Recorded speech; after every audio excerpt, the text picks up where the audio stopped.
pertanyaan pertama, apakah ada ijtihad pemahaman tidak ada hukum selain hukum Allah dipahami sebagai akidah Islam dan tidak mudah memerangi atau menganggap yang tidak sepaham sebagai kafir?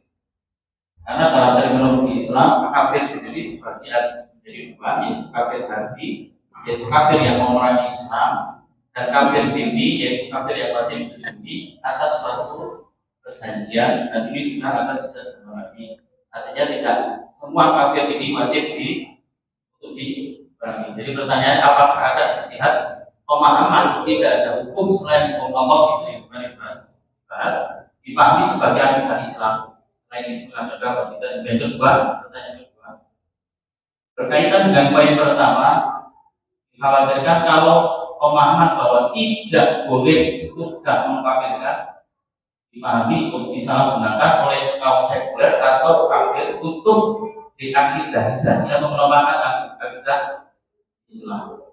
Itu bisa kira-kira begitu pertanyaan. Mudah-mudahan ingat. Pentium 3 ini. Baik, bismillahirrahmanirrahim. Terkait dengan apa tadi? Adakah selain yang memahami ijtihad yang memahami bahwa selain mungkin tidak ada hukum kecuali hukum Allah, tapi ditinjau dari di luar akidah? Ya, saya lagi mencoba untuk ini ya. Jadi kan perkataannya itu gini, firman Allah kan, wa man lam yahkum bima anzalallah faulaika humul kafirun. Siapa yang tidak menghukumi dengan hukum Allah, maka dia itu kafir. Ayat ini diperuntukkan aslinya ini dari Bani Israel, tapi lebih spesifik lagi sesungguhnya kepada pemerintah. Pemerintah yang tidak menerapkan hukum Allah maka itu dianggap kafir ataupun zalim. Wa man lam yahkum dzalimun. Persoalannya sekarang, hukum Allah itu yang bagaimana? Ini yang karena sering disalahpahami oleh banyak pihak. Hukum Allah jelas Quran Sunnah itu pasti. Kalau kita melihat kepada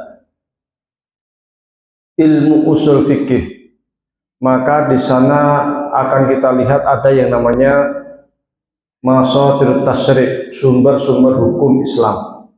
Yang pertama itu Quran, kedua sunnah, ketiga ijma', keempat qiyas. Ini yang muttafaq alaih atau hampir muttafaq alaih. Quran sunnah itu pasti muttafaq alaih. Siapapun yang tidak mengakui Al-Quran sunnah sebagai sumber hukum, nah ini pertanyaan besar. Kafir kalau sampai kepada hal-hal yang sifatnya ad-daruriyah, prinsip agama. Baru nanti ijma' sama qiyas ini yang ada sedikit perbedaan, tapi sedikit. Lah masih banyak lagi sumber hukum lain yang ini terjadi perselisihan antar ulama. Di antaranya adalah aqwal sahabi, syariah maqablana, al-istihsan, al-istislah, al-urf, al-adah, dan lain sebagainya. Banyak sekali, ada 37-an sekitar yang masih mukhtalaf di antara para ulama. Maka ketika kita mengatakan hukum Allah di sini, maksudnya adalah hukum-hukum Allah yang terkandung di dalam Al-Quran dan Sunnah, serta istihad para ulama, karena hukum Allah baik yang ada di dalam Al-Quran dan Sunnah Rasulullah SAW itu tidak dapat diaplikasikan, diterapkan kecuali dengan pemahaman para ulama. Terkait dengan persoalan sehari-hari, interaksi antar umat manusia ini ada yang memang sifatnya hukum Allah ini qat'i, yang memang sudah pasti dan tidak boleh ada orang khilaf antar ulama. Satu, terkait akidah, rukun iman, rukun Islam tidak boleh khilaf. Siapapun yang khilaf kafir. Allah satu, ada yang mengatakan tiga, kafir. Ada malaikat, kemudian ada yang mengatakan tidak ada malaikat, kafir. Hari kiamat, ada yang berpendapat tidak ada hari kiamat, kafir. Yang kedua terkait dengan rukun Islam, Jika ada yang mengatakan sholat tidak wajib, kafir. Puasa tidak wajib, kafir. Zakat tidak wajib, kafir. Karena dia telah mengingkar terhadap persoalan prinsip dalam agama. Ini namanya qat'iyat.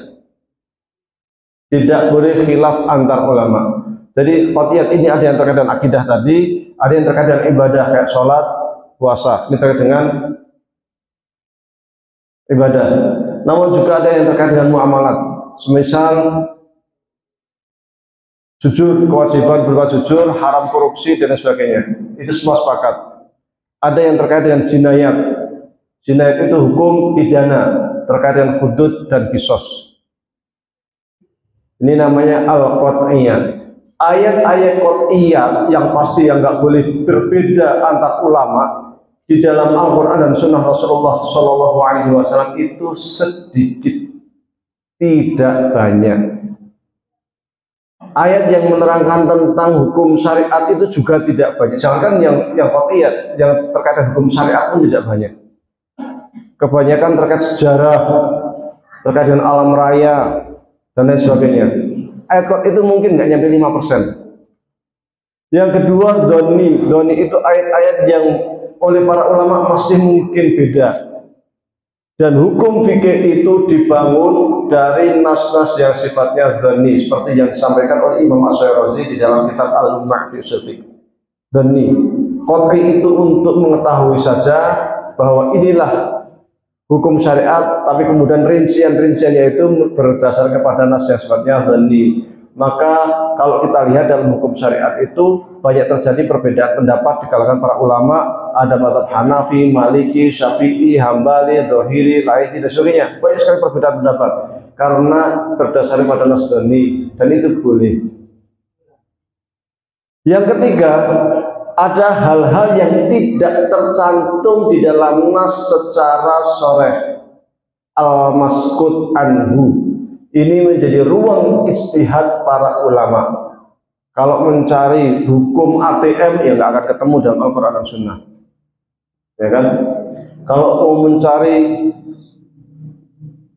hukum transfer darah, transfusi darah, ya nggak ada dalam Quran dan Sunnah. Ini ijtihad para ulama kontemporer. Ada juga yang terkait dengan tradisi. Sholat pakai sarung, pakai peci, padahal Nabi sholatnya pakai jubah, nggak pernah pakai sarung. Nabi nggak pernah makan pakai sendok, makanya pakai tangan. Kita makan pakai sendok. Nah, seumpama itu ini terkait dengan urf, tradisi. Maka para ulama kita itu sangat hati-hati ketika mengkodifikasikan atau menulis hukum fikih.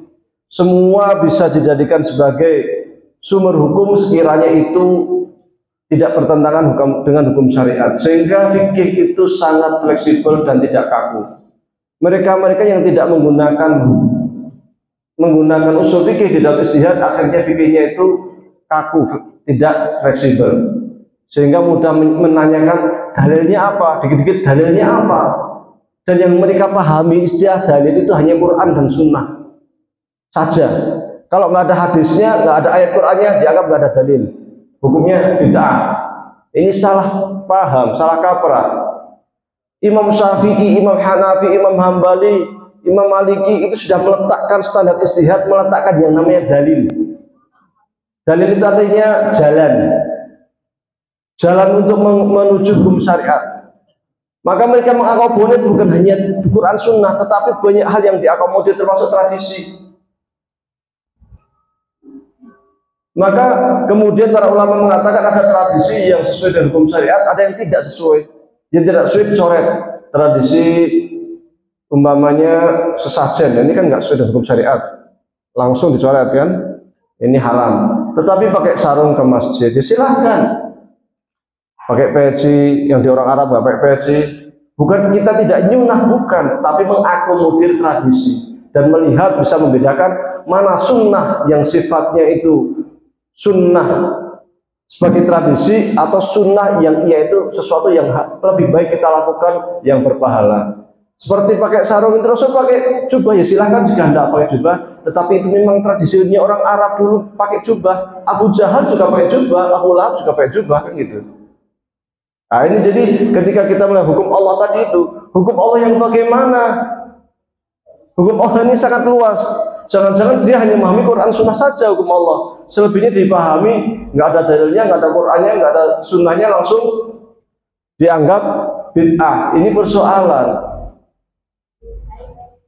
Hukum-hukum kenegaraan itu kebanyakan sifatnya berlandaskan pada maslahat. Hukum lalu lintas, kita cari ayat Quran sama Sunnahnya ya susah. Zaman Nabi belum ada mobil, belum ada motor, cari hukum pakai helm, ini susah. Ini hukum yang berlandaskan kepada maslahat. Maka Imam Syatibi meletakkan buku khusus terkait maslahat yang judulnya Maqasid Syariah Al-Muwafaqah, 4 jilid. Ibnu Abdul Salam juga menulis buku yang sangat tebal tentang maslahat, Qawaidul Ahkam, judul kitabnya Qawaidul Ahkam, untuk mengetahui terkait dengan apa-apa yang kiranya memberikan maslahat kepada manusia.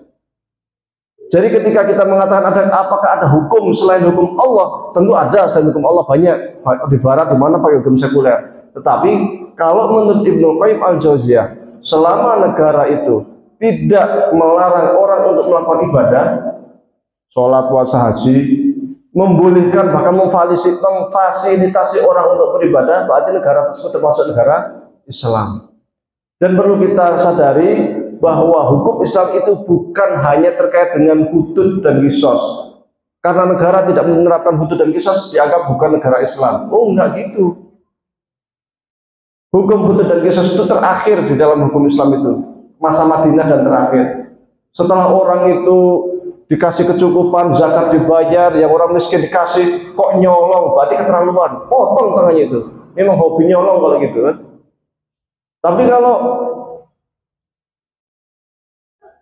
apa namanya, kalau memang dia itu senegara sudah mencukupi kebutuhannya dan lain sebagainya, tetapi kok kemudian dia mencuri, ini kan menjadi hobinya, memang menjadi apa, menjadi orang yang layak untuk dihukum kan gitu. Jadi ayat-ayat terkait dengan hudud qisas ini ayat belakangan setelah negara Madinah menerapkan hukum zakat, hak-hak kepada orang miskin dan lain sebagainya. Sehingga jangan sampai kemudian kita memahami hukum Islam itu secara sempit hanya terkait dengan hudud dan qisas saja. Banyak tradisi, banyak persoalan kontemporer, sehingga kalau kita tanya apakah hukum peraturan lalu lintas itu hukum syariat Islam, ya hukum syariat Islam. Nah iya, karena kalau orang tidak mentaati peraturan lalu lintas, terjadi kecelakaan, terbunuh, siapa yang tanggung jawab? Yang namanya melindungi jiwa menurut Imam Syatibi itu adalah kewajiban. Maka Imam Syatibi meletakkan yang namanya maqasid syariah yang terbagi menjadi 5 hal. Pertama, ad-daruriyat, ada 5 hal daruriyat. Hifdzul din, menjaga agama, hifdzul nafas, menjaga jiwa, hifdzul mal, menjaga harta, hifdzul akal, menjaga apa namanya, akal pikiran, hifdzul al-ird, menjaga kehormatan. Prinsip dari hukum Islam itu menjaga 5 hal tadi itu. Segala hukum-hukum yang berpondasi kepada 5 hal ini, maka dia bagian dari hukum Islam. Ya kayak KPK itu sesuai dengan hukum Islam, memberantas korupsi kan ajaran Islam. Ya kan seperti itu. Nah, jadi itu apa namanya? Jadi yang harus kita pahami ketika ingin mengetahui tentang hukum Islam itu jangan hanya Quran Sunnah secara sempit, tetapi juga ada piranti lain, ijma, qiyas dan sebagainya itu, kemudian masalah mursalah, secara makoblaran dan lain sebagainya yang itu sudah diatur secara rapi runut oleh para ulama usul. Karena sekiranya kita memahami hukum syariatnya Quran Sunnah, maka kita akan netral.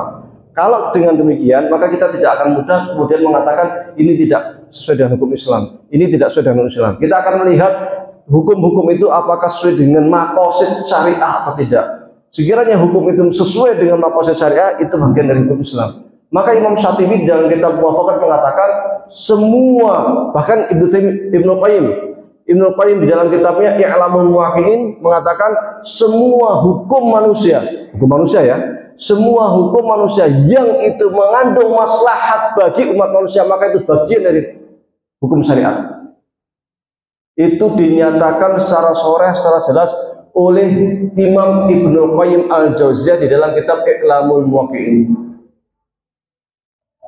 Apapun yang memberikan manfaat maslahat bagi umat manusia maka itu bagian dari hukum syariah, karena hukum syariah menurut Ibnu Qayyim adalah semua maslahat. Sehingga karena maslahat manusia itu terkadang satu waktu dengan waktu yang lain berbeda. Contoh nih, makan daging kambing halal nggak? Halal kan? Kalau orang darah tinggi, dokter mengatakan nggak boleh makan daging kambing, bagi dia jadi haram. Karena bagi dia tidak maslahat, hukumnya tidak maslahat, jadi dia haram. Untuk menjaga jiwa nggak boleh dia makan daging. Kalau dia melanggar dosa, dia udah tahu dokter melarang, dia makan aja sampai dosa dia. Karena menjadi melanggar hifdzun nafs tadi itu, menjaga jiwa. Ini benar Ibnu Qayyim, sehingga Ibnu Qayyim di dalam kitab I'lamul Muwaqqi'in cuma mengatakan taghayyurul fatwa bidakul zaman wal hal wal urf, bahwa fatwa fikih itu dapat berubah sesuai ruang, waktu, kondisi dan tradisi. Kondisinya beda, fatwanya beda. Satu boleh makan daging kambing, satu bisa haram. Sama-sama daging kambing gitu. Maka Rasulullah pun ketika ada sahabat yang bertanya, ayul a'mali afdal indallah, jawabannya macam-macam. Kadang mengatakan hajjun mabrur, haji yang mabrur, itu yang paling utama. Kadang menjawabnya apa? As-sholatu ala waktiha, sholat tepat waktu. Kadang menjawab apa? Birrul walidain, berbaik kepada orang tua. Kadang mengatakan menjawab al-jihadu fisabilillah, jihad fisabilillah. Padahal pertanyaannya sama, ayul a'mal afdal indallah, perbuatan apa yang paling mulia? Kadang mengatakan jihad, kadang birrul walidain, kadang sholat, tergantung kondisi pada waktu itu dan kebutuhan penanya. Maka di sini maslahat menjadi hal yang sangat penting, dan di Muhammadiyah maslahat ini termasuk yang sangat vital ya, sangat penting di dalam dijadikan sebagai landasan ijtihad. Nah, ini yang perlu kita pahami dulu gitu. Jadi sehingga kita tidak mudah untuk menyatakan bahwa hukum ini tidak dengan Islam dan sebagainya. Yang pertama. Yang kedua, terkait dengan darul kufri, darul harfi, darul ahdi. Ini merupakan hukum internasional yang diletakkan oleh para fuqaha kita zaman dulu. Hukum ini belum tentu cocok kita letakkan di zaman sekarang. Kok bisa? Kita cek. Para ulama dulu mengatakan ada namanya Darul Islam, negara Islam. Negara Islam itu adalah negara-negara yang menerapkan hukum Islam atau mayoritas hukum Islam, atau tidak melarang umatnya untuk melaksanakan hukum Islam. Bisa jadi suatu masa itu banyak terdapat negara-negara Islam, kayak zaman sekarang lah, ada Mesir, ada Indonesia, ada Saudi, di mana setiap negara itu independen. Tetapi semua wilayah-wilayah Islam itu masuk di dalamnya Darul Islam. Dulu setelah zaman Abbasiyah atau zaman Abbasiyah akhir itu ada Khilafah Abbasiyah. Tetapi di Mesir ada Fatimiyah atau ada Ayyubiyah setelah Fatimiyah. Di Iran pernah ada Daulah Safawiyah atau apa itu. Ada di India dan lain sebagainya. Zaman Mamalik itu negaranya kecil-kecil, tetapi semua tergabung dengan istilah Darul Islam. Apa implikasi dengan istilah Darul Islam? Sekiranya ada, kalau kita kontekskan sekarang ya, kalau ada istilah Darul Islam berarti sekiranya ada warga Indonesia pergi ke Mesir karena sama-sama negara Islam, itu tidak ada yang namanya ngambil visa, itu nggak ada. Istilahnya gitu lah. Jadi masuk aja. Zaman dulu orang Baghdad mau ke Mesir, orang Mesir mau ke Maroko mau jadi masuk aja. Tanpa ditanya mana paspornya, mana visanya, kan gitu. Tapi kalau orang Romawi ini kan bukan Darul Islam nih. Masuk ke negara Islam, ditanya kamu orang mana? Romawi. Oh, ini berarti bukan masuk ke Darul Islam. Maka disuruh membayar apa namanya, semacam pajak. Untuk apa? Namanya mustakmin. Jadi dia membayar sejumlah uang karena dia masuk ke negara Islam. Uang ini menjadi jaminan keamanan. Sehingga ketika dia berada di negara Islam, Darul Islam, maka dia punya jaminan keamanan. Sekiranya ada yang mengganggu, sekiranya ada yang macam-macam, negara Islam wajib untuk melindungi. Ketika dia berdagang masuk ke Darul Islam, maka negara Islam wajib melindungi. Ketika dia mengganggu, merampok macam-macam, negara Islam wajib bertanggung jawab. Itu implikasinya seperti itu. Jadi sesama negara Islam tanpa visa, Tetapi ketika negara non muslim masuk ke negara Islam harus pakai visa. Satu. Yang kedua, terkait perdagangan. Kalau sesama negara Islam, orang Indonesia ke Mesir, dagang aja, nggak ada namanya itu bayar apa istilahnya itu untuk apa istilahnya itu biaya cukai, nggak ada. Sesama darul Islam, meskipun presidennya Indonesia punya presiden, Mesir punya presiden, Maroko presiden, tapi ke sesama darul Islam nggak ada itu harus bayar biaya cukai, masuk aja. Zaman dulu seperti itu. Tapi ketika Romawi datang, masuk ingin berdagang, bayar biaya cukai, karena dia bukan darul Islam. Kalau dia itu, kalau yang non negara yang selain darul Islam ini punya perjanjian damai, namanya darul ahdi. Darul ahdi, bukan darul harb, darul ahdi, karena masih ada proses perjanjian damai. Saking dagang, saling ada kedutaan antar negara dan sebagainya. Mereka dagang ketika Anda masuk ke darul Islam harus membayar biaya cukai. Kedua. Ketiga, sekiranya saya orang Indonesia ke Mesir, belajar di Mesir, akhirnya pinter umpamanya, selesai langsung senjata di BNS, bisa sesama darul Islam. Bahkan menjadi pejabat negara bisa. Contoh Ibnu Khaldun. Ibnu Khaldun itu orang Maroko. Dia pernah menjabat apa namanya menjadi menteri di sana. Pergi ke Mesir, pernah menjabat jadi PNS di Mesir, bisa. Kemudian pindah menjadi dosen, nggak ada masalah. Salahuddin Al-Ayyubi sebelumnya di Syam, kemudian di Mesir, nggak ada masalah karena sesama darul Islam. Jadi dianggap satu jinsiah, satu warga negara, namanya warga negara darul Islam, meskipun presidennya sendiri-sendiri. Jadi semacam ada, makanya ada istilahnya ummah Islamiyah. Ummah Islamiyah itu kalau zaman sekarang namanya itu kebangsaan. Jadi kamu negerimu mana, negaramu mana, negaraku Islam. Nah segitu loh. Negaranya darul Islam. Jadi Islam itu bukan agama saja kalau zaman dulu, tapi juga bangsa. Kalau udah masuk Islam berarti kamu masuk bangsa Islam, kayak suku gitu loh. Ya bisa kayak implikasi selanjutnya. Ketika ada rakyat darul Islam, ini darul Islam nih, dia pergi ke Romawi, sampai Romawi nyolong, ya kan dia harus dipotong tangan tuh. Kalau dia itu nanti pulang lagi ke, makanya dari orang Irak nih, orang Irak nyuri di Prancis, pulangnya ke Mesir, nggak ke Irak. Ini Mesir tetap punya kewajiban untuk menghukum dia, hukum potong tangan, meskipun dia orang Irak gitu, karena masih sama darul Islam. Nah, yang Mesir menjadi pertanyaan pada waktu itu ulama kita adalah ketika orang Romawi, tapi dia Muslim. Nah, ini apakah dia masuk ke dalam ummah Islamiyah, bangsa Islam atau enggak gitu? Apakah dia diterapkan hukum Islam atau enggak? Dia orang Romawi Muslim nyolong, dia dipotong tangan atau enggak? Kalau di negara Romawinya enggak dipotong, itu mengikuti hukum Romawi. Tapi dia lari ke Indonesia, umpamanya, dihukum potong tangan enggak? Nah, ini jadi istilah darul Islam, darul ahdi, darul harbi, ini merupakan hukum internasional di masanya. Kalau diterapkan sekarang sudah susah, karena sekarang itu kita itu sudah ada namanya istilah daulah qaumiyah. Daulah qaumiyah itu negara apa istilahnya itu? State nation, apa negara bangsa. Wong Indonesia ya Indonesia kok hukumnya hanya berlaku di sendiri, Muslim nggak Muslim ya punya hukum Indonesia. Mesir punya hukum Mesir sendiri, sehingga meskipun orang Indonesia itu Muslim, Mesir, kalau orang Indonesia ke Mesir, kamu bukan kamu bukan orang Mesir, maka kamu harus pakai paspor, kamu harus pakai visa. Saya mau jadi PNS, oh nggak bisa di PNS, kamu bukan orang Mesir, kan gitu. Zaman sekarang, karena kita terpengaruh oleh apa namanya paham-paham Barat yang berpaham pada negara bangsa. Negara bangsa ini kan belakangan. Dulu kita nggak mengenal negara bangsa itu. Kita itu tahunya ya Islam itu ya agama, ya bangsa, banyak ummah Islamiyah. Baru belakangan ini kita kenal namanya negara bangsa, sehingga bisa-bisa dipecah Indonesia sendiri, Malaysia sendiri, Irak sendiri, Mesir sendiri, punya hukum sendiri-sendiri. Kalau ini ke negara lain sudah nggak ada hubungannya. Kalau negara Indonesia, Mesir ya Mesir. Nah, ini barangkali terkait dengan darul Islam dan darul harb. Ini kalau kita terapkan zaman sekarang sudah agak susah. Ada hal lain juga terkait dengan ahlu dhimmah, contoh lain.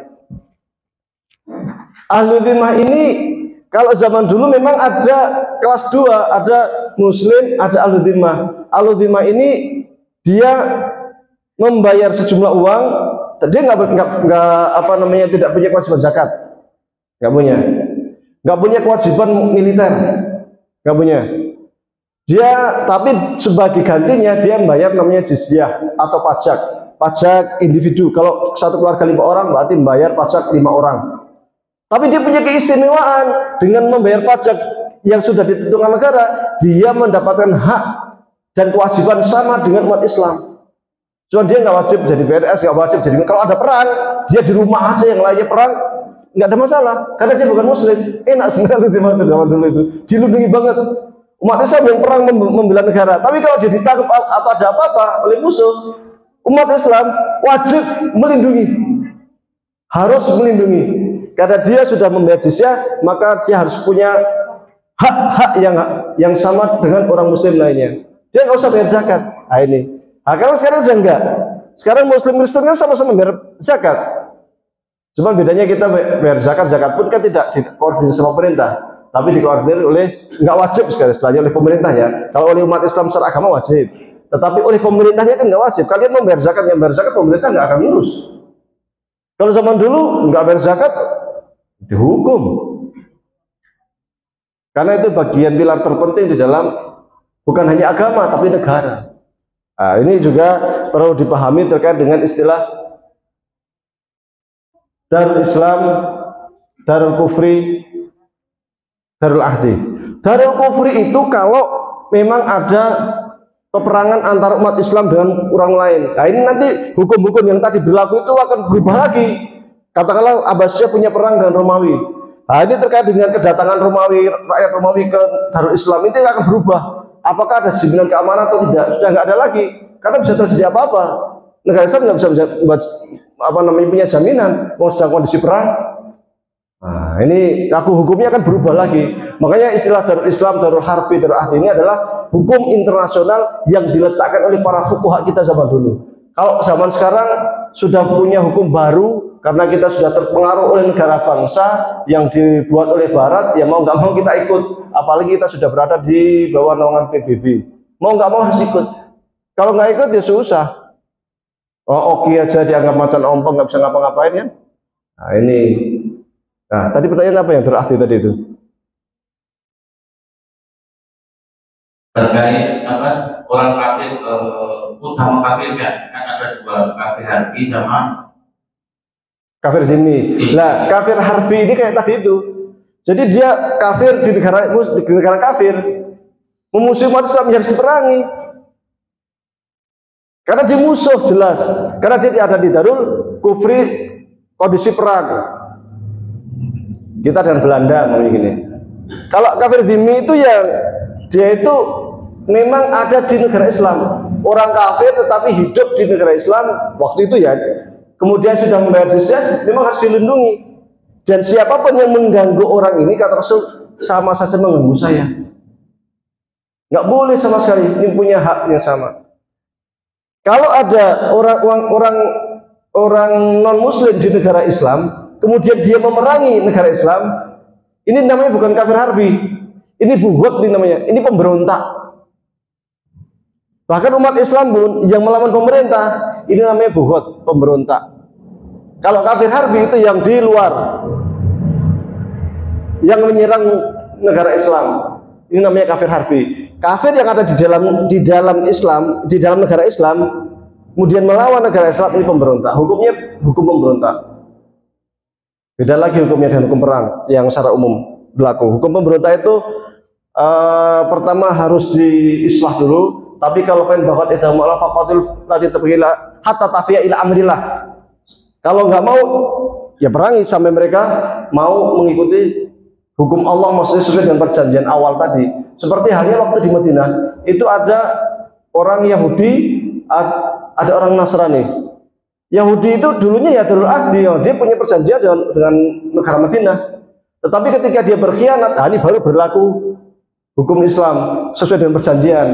Karena dia berkhianat, ya sebagian ada yang diusir dari Madinah, sebagian ada yang dihukum mati karena pengkhianat. Nah ini jadi istilah-istilah yang sering kita itu dunia klasik dulu, tetapi salah memahami, kita memahami zaman sekarang jadinya salah paham. Kita nganggap bahwasanya orang Kristen yang ada di sekitar itu ahlul dhimah. Oh bukan ahlul dhimah zaman sekarang. Itu sekarang udah bukan ahlul dhimah lagi. Dia non muslim memang, non muslim. Tapi bukan ahlul dhimah. Kalau ahlul dhimah dia harus membayar jizyah. Dia kafir non muslim, tapi bukan ahlul dhimah. Kalau ahlul dhimah berarti dia harus bayar jizyah, ada hak kewajiban dengan pemerintah muslim. Dan itu sudah nggak berlaku sekarang. Oke. Ini ada pertanyaan Pak Edi. Tambah satu pertanyaan.